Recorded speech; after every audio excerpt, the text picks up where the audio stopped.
Topic of discussion today is Amir Khan signs up with Matchroom. What the hell is that about? Yes, this is Amir Khan.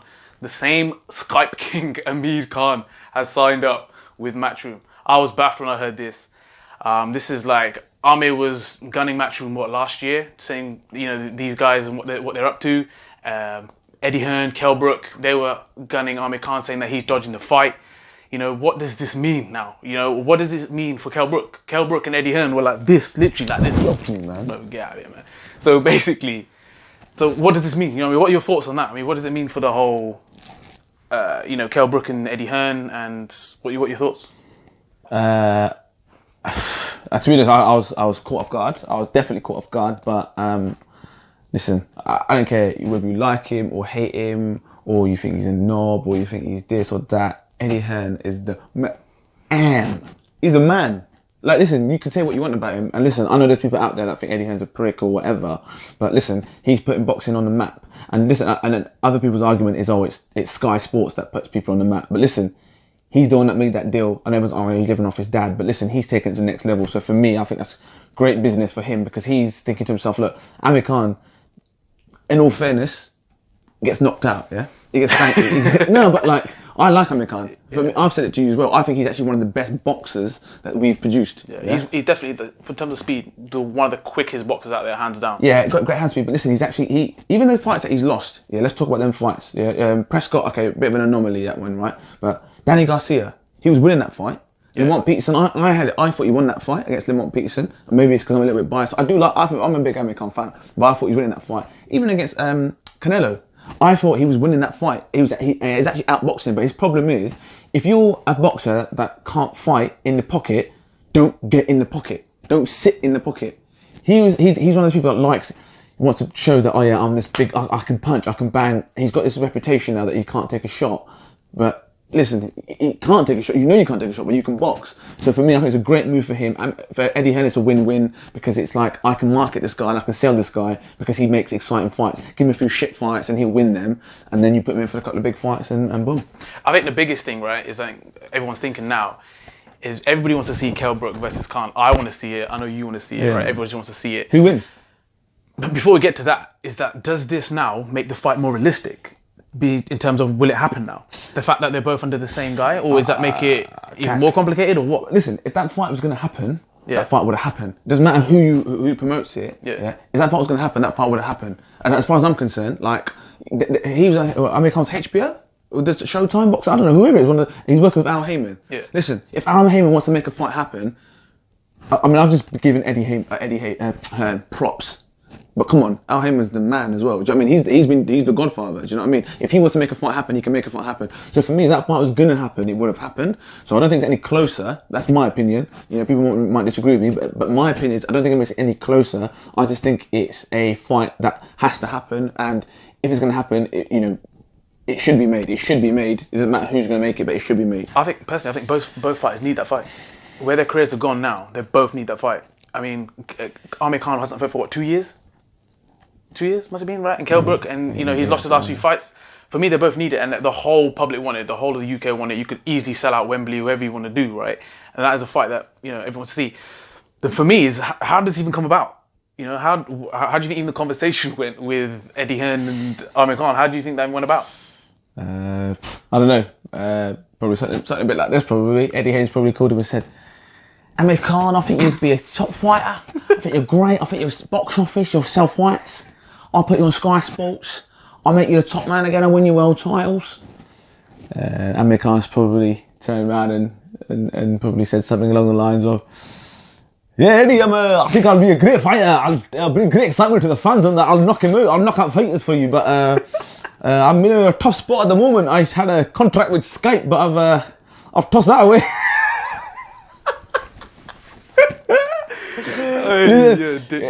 Listen, Eddie, my wife's pregnant, but I don't know if, obviously, Anthony Josh has been around the house while I've been in the jungle, so I don't know if the kid is going to be brown or black. You know what I mean?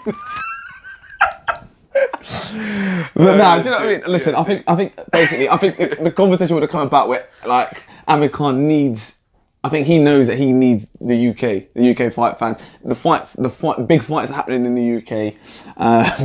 Eddie Hearn's like no, and I guess it's almost a case of like Amir Khan's vulnerable, isn't he? So, like those points we've touched upon. Yeah. I mean, we laugh and joke about it, but he is in a vulnerable situation. He's gone into the jungle and he's done really well to build his platform up again, I guess, as it were. He got offered what, 250,000. Yeah, but 250,000, you could hang what 5 snakes on my house. I swear down.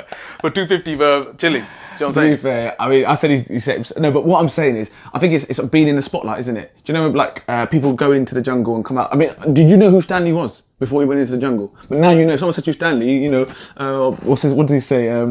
Man's hot cock. Do you know what I mean? That sort of shit. Yeah. Do you know what I mean? But so basically, I think his stock's like high, as in like people know who he is again. And I think there's a big talk about, you know, people are going to watch the fight who would never have watched the fight before, and you need it on a station where it's easily accessible. So a lot of people have got Sky in their households, or they walk past a banner where Sky is promoting something on a bus or something. They're going to see Amir Khan, and probably, I guess there's going to be a percentage of sales that they probably wouldn't have been tapped into before. So for Eddie Hearn, he's probably thinking, yeah, quality, I can market this guy and it's a great fight. Amir Khan's vulnerable. You know, I guess the States, I mean, I don't know the ins and outs of it, but from as a fan, I'm looking at the boxing scene and probably thinking, the States have probably chewed him up and spat him out now. They're probably like, I don't know, I think it's done. Yeah, you're right. And essentially, I mean, he has half come crawling back with his tail between his legs a little bit. Definitely. But Eddie Hearn's probably seen the opportunity, and Amir Khan knows that I need this guy. And you know, Eddie Hearn always says that you ain't got to like me. Listen, you might hate me, but I'll make you millions. I'm the best. He's right. He's right. He's the best. So I think. But the thing that concerns me, yeah, like everybody said, Eddie Hearn is the man, definitely the man. But is he overstretched now? He's got so many fighters underneath him, and I think the boxers know as well that this guy is the man to take me there.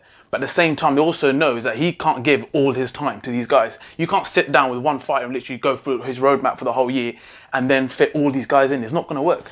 But do you think he's overstretched now or what? No, I think it's a valid point, yeah, and it is like, I guess, you know, because I guess we've seen Eddie Hearn grow with a couple of fighters before. You know, he's like Carl Froch was his pin-up boy. I guess he invested a lot in Anthony Joshua, and now, you know, he's gone from Scott Quigg, and like, you know, there's that young guy, the one that he beat, the flyweight, wasn't it? The one from Bristol, he beat him.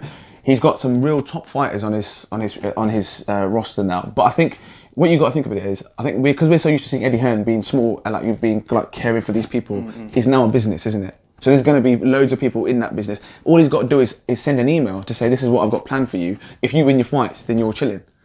He's a very, very talented guy in that sense. So I think, is it overstretched? No, I don't think he's overstretched. I think he's done the right thing to get the right people on. He knows that he's hot property. He gets to cherry pick. So I don't think he's overstretched. But I think one thing you will see now is fighters disappear off Matchroom like that. If you lose 2 fights, you're off. You're gone.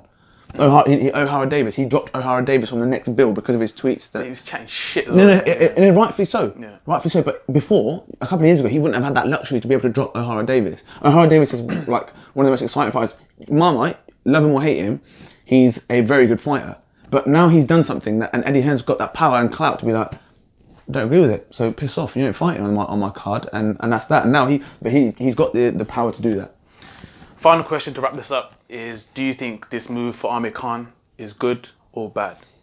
For me, it's a no-brainer. For me, unbelievable move for Amir Khan. You can come back and go fight on Frank Warren's card on BT Sport, which would be a good move. But the last 2 fights, DeGale and Selby fought on BT Sport in an arena which there's 2 world champions on that card, 2 world champions, and they couldn't fill out. You're not filling out Wembley with 2 world champions. Eddie Hearn's not giving you that arena unless he knows you can fill out that arena. That's why James DeGale, whether he likes it or not, I'm a fan of Chunky, but Chunky's not filling out Wembley. Do you know what I mean? Chunky's not filling out. But if he fought Groves, I reckon that would have sold. But that fight, he was never going to fight Groves next. That's what Eddie Hearn said. You're not going to. Just what I've read and what I've seen, the videos that I've seen. Yeah. He wasn't going to fill out. The next fight that he had would have to be a tune-up fight. He wanted big dough and big bucks. Your tune-up fight isn't going to fill out an arena. You needed Selby on that card and Dubois and Yard to make any relevance to what I'm saying. So for me, I think, going off we digress. Great move for Amir Khan. Amir Khan's going to fill arenas. He's a household name, and this year, hopefully, Eddie Hearn's going to give a couple of shit fights, which he will win. Yeah. There's talk about Errol Spence Jr. I hope he doesn't take that fight. I mean, if you're listening, don't take that fight. Do not take that fight. Not yet. Not that fight. Not for you. Definitely not. Definitely not. What about you? Yeah, for me, definitely, I think it's a great move for Khan. Like I said, for me, he hasn't boxed for two years, and he's gone off the radar for me. And I think this is definitely the right way to go to get yourself back in there. Eddie Hearn will definitely take care of you and make sure you get there. But then, obviously, when he gets to that level, I just don't think Amir Khan is that he's got tested there and he can't do it. I disagree. You disagree? I disagree. Who brings out Brook and Khan? Brook all day. Piss off, man. What? Khan's got this. Are you mad? What do you mean? Oh yeah, that's a video for a different day. But yeah, let us know your thoughts on this on Amir Khan joining Matchroom. Thanks. Peace.